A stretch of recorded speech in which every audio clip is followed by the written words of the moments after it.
So well children, who would Alice meet if she followed either of the two directions the Cheshire cat pointed to? See your children, who would she meet if she followed the direction? Alice would meet the Mad Hatter or March Hare. Now children, see, this is in bold. Can you see it is in bold? So when it is in bold, just come to the glossary. You can see there, Hatter is a person who makes and sells hats. And March Hare is an animal that looks like a large rabbit. Okay? So, visit either you like. They are both mad.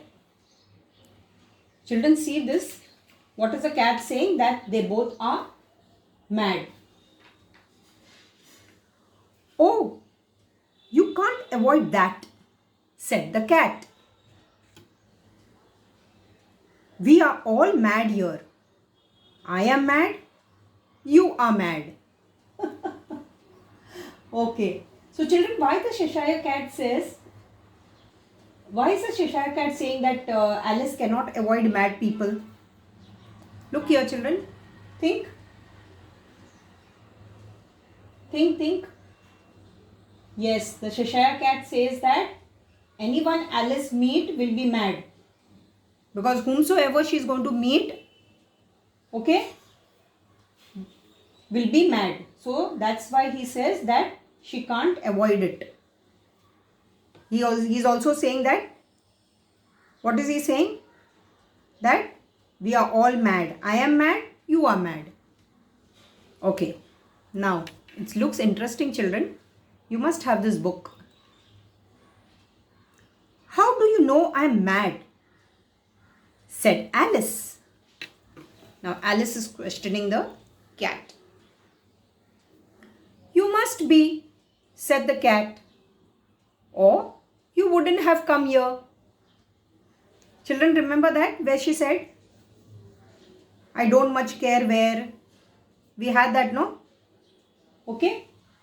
And then it doesn't matter which way you are going, the cat is saying to her. So now the cat is saying that you wouldn't have come here. Alice didn't think that proved it at all. However, she went on. And how do you know that you are mad? To begin with, said the cat, a dog's not mad. You agree with that? I suppose so, said Alice. Well then, the cat went on. You see, a dog. Well then, the cat went on. You see, a cat growls when it's angry and wags its tail when it's pleased. Now, I growl when I am pleased and wag my tail when I am angry. Therefore, I am mad. Children, can you see the explanation? Please pause and read and understand the explanation why the cat calls himself mad. Okay. Now, children, first let's see the meaning of growls. What is growls, children? Growls is, a low sound in the throat that generally animals, mostly dogs, you see these street dogs, hostile dogs, not very friendly dogs, or when they are just going to attack, you will see that sound, that growling sound. It's a low sound in the throat the dogs make. And what is purring, children? This is also a low continuous sound, but this sound, no children, it expresses contentment, like it is content, it's happy.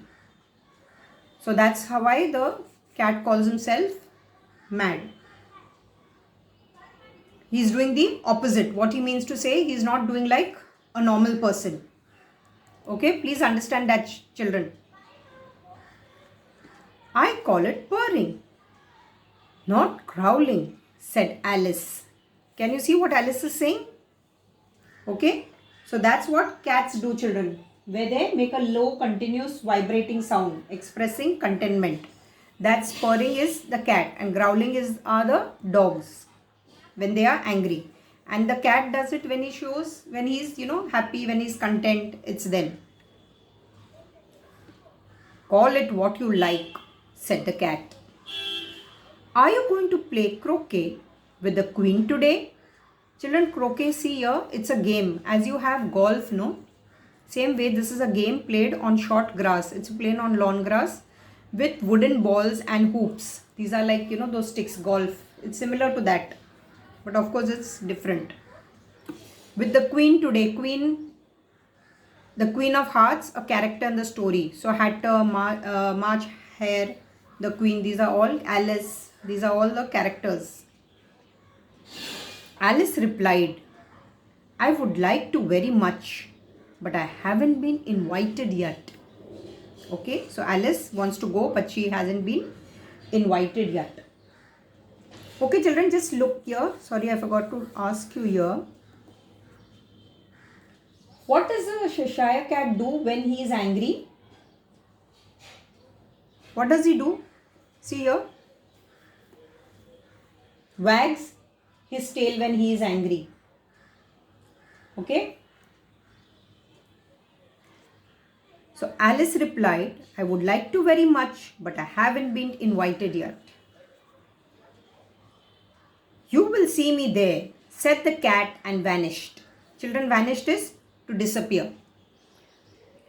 Taken from Alice's Adventure in Wonderland by Lewis Carroll. As I told you, children, this is his pen name. Okay, pen name is what the name the author uses to write. Many authors or poets, they use another name for writing literature or poems.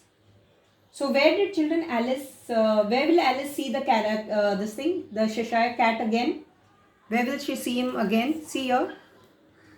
Yes, Alice will see the Cheshire cat again if she plays croquet with the queen. If she plays, then she can see him because the cat says he will be there. Okay, now children, this word check we have already discussed. When I have done the explanation, children, you need to be attentive. Okay. So, grinned is smiled, good natured is kind, timidly is nervously, mad is what? Acting strangely. Okay, when we don't use our mind, not in a proper sense. So that's acting strangely. Remarked is, what is the meaning of remark, children? Come on, children, I need your dictionaries. Here, remarked, Alice remarked. So that is to give an opinion, to give her opinion.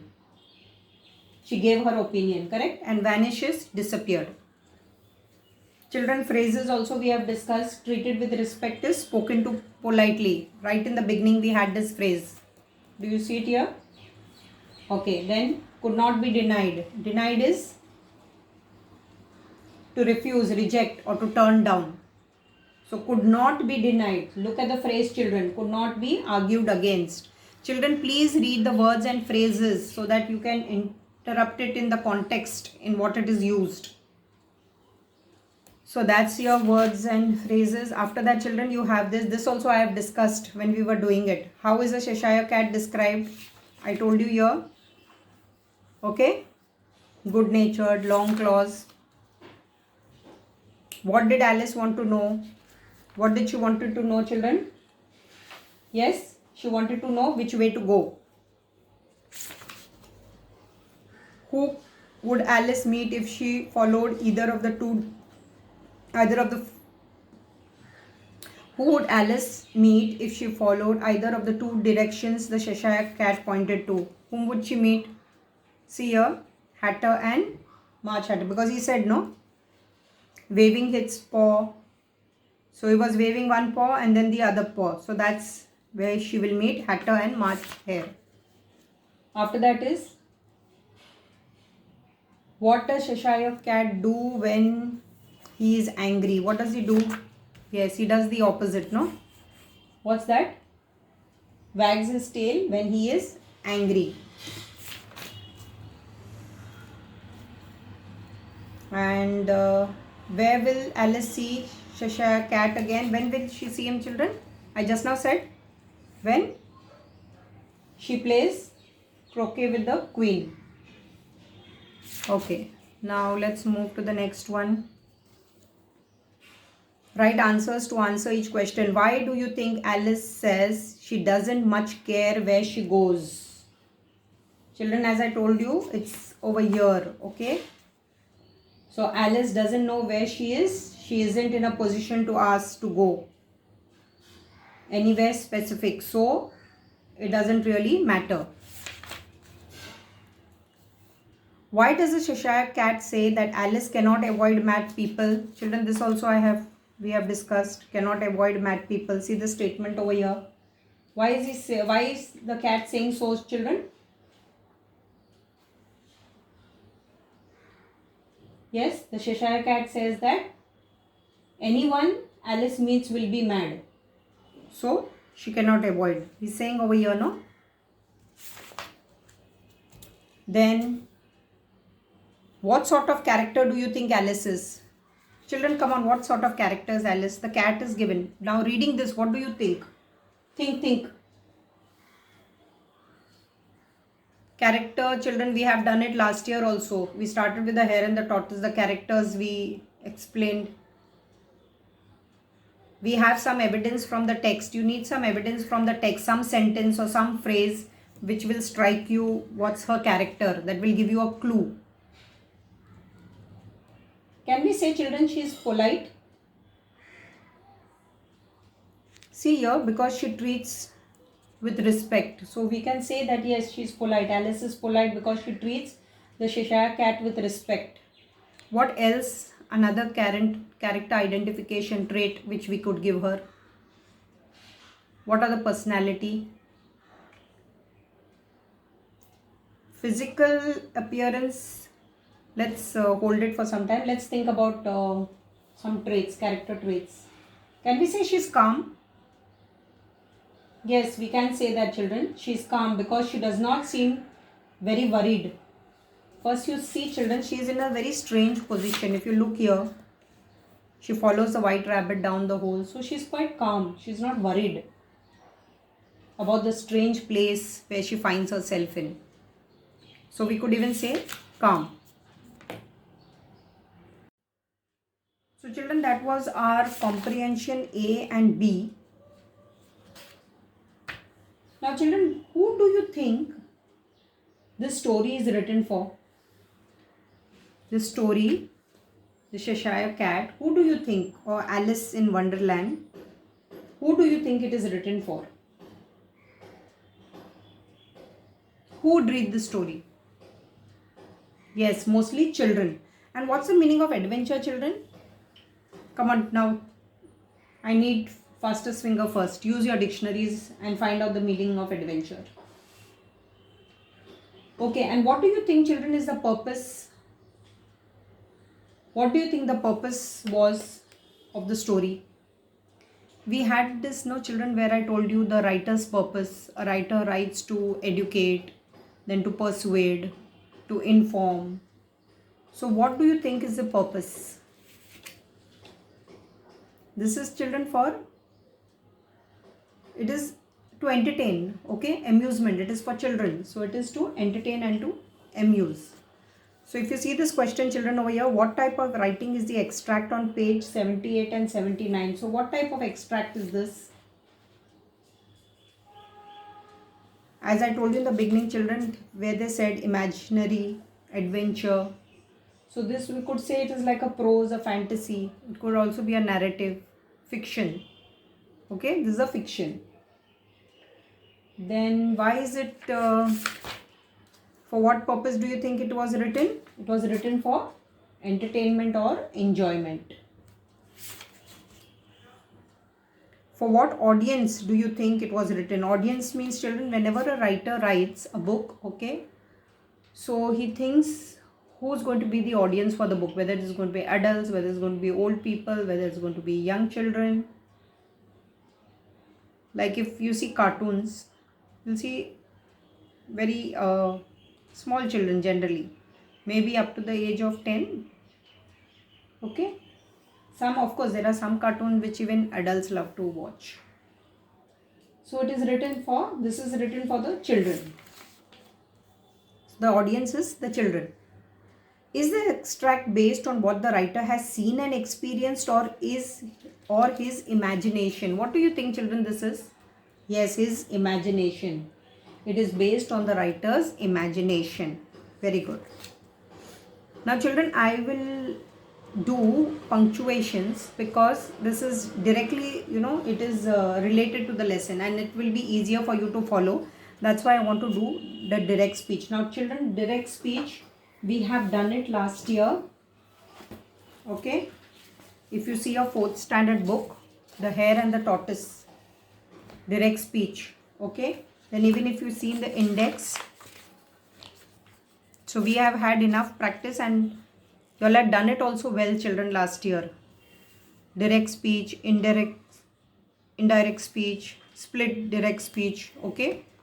So please go through this. I will even post it. You may please go through it once so that you get an idea. Now children, look here. Direct speech. Please read the information box. And just don't read, children. Understand what you are reading. Okay. Direct speech is when we write the actual words that someone has spoken. So I have made some notes over here. If you look at this, children, see here, I don't much care where, said Alice. So this is the speaker's name. These are the spoken words. Why spoken words? Because you have these speech marks. Okay. Now children, sometimes the speaker's name may come at the end or sometimes it comes in the beginning also, like here. Now children, look at this sentence over here. I have made a chit over here. Look at this sentence and look at this one. Please look carefully. Oh, you can't help that, said the cat. We are all mad here. Let me put this as one. Sentence 1. Not sentence 1, but example 1. Okay, and this is example 2. You must be, said the cat, or you wouldn't have come here. Children, look carefully.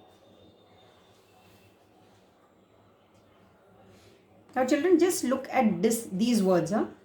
Oh, you can't help that. Is this a complete sentence?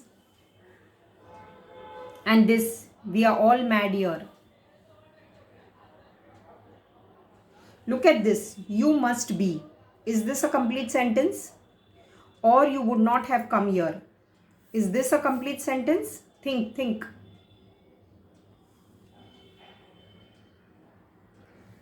Children, in the example 1, oh, you can't help that. This is one complete sentence. And look here, we are all mad here. This is another complete sentence. Complete sentence, it is making sense. Okay.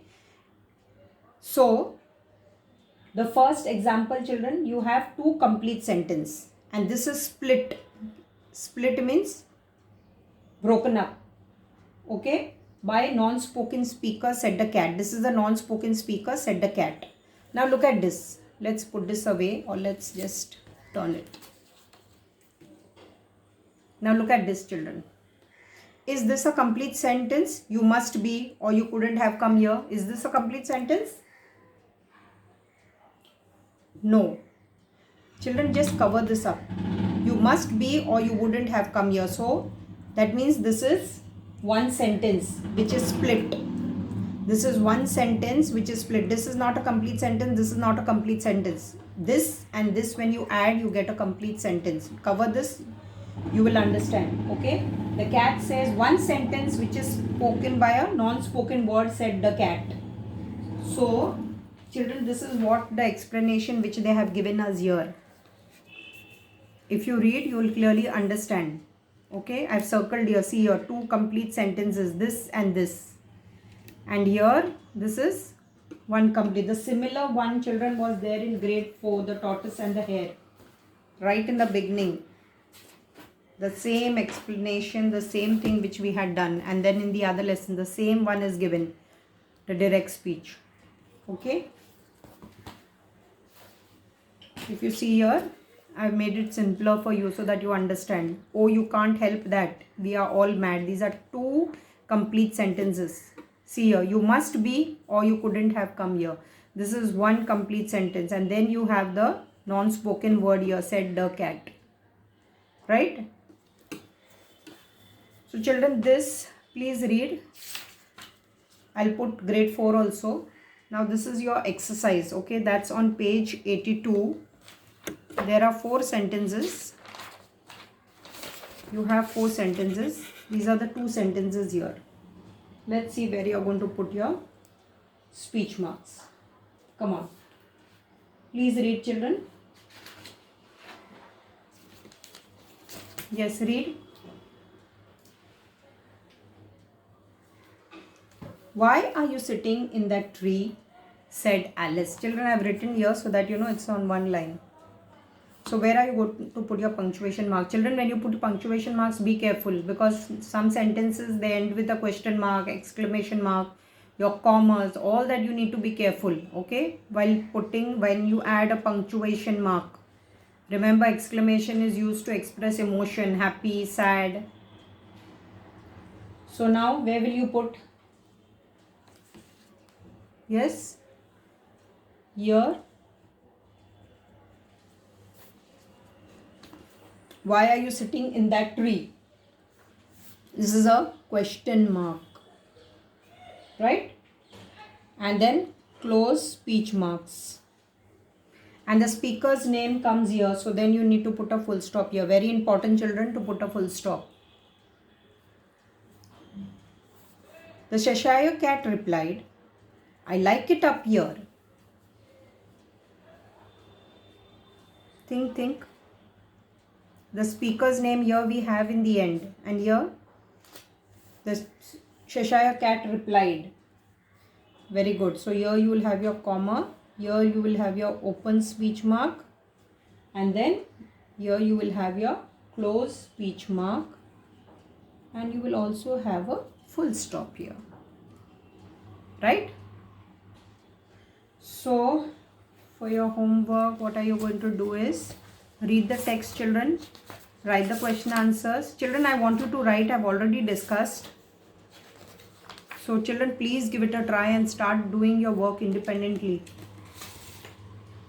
So you will get a practice for the skill-based questions. I've discussed everything. Just listen to the video, pause and write. Be independent. So you will write, complete this, and then you will do the direct speech. That's on page 82, capital A. Okay. So that's all, children. Happy learning.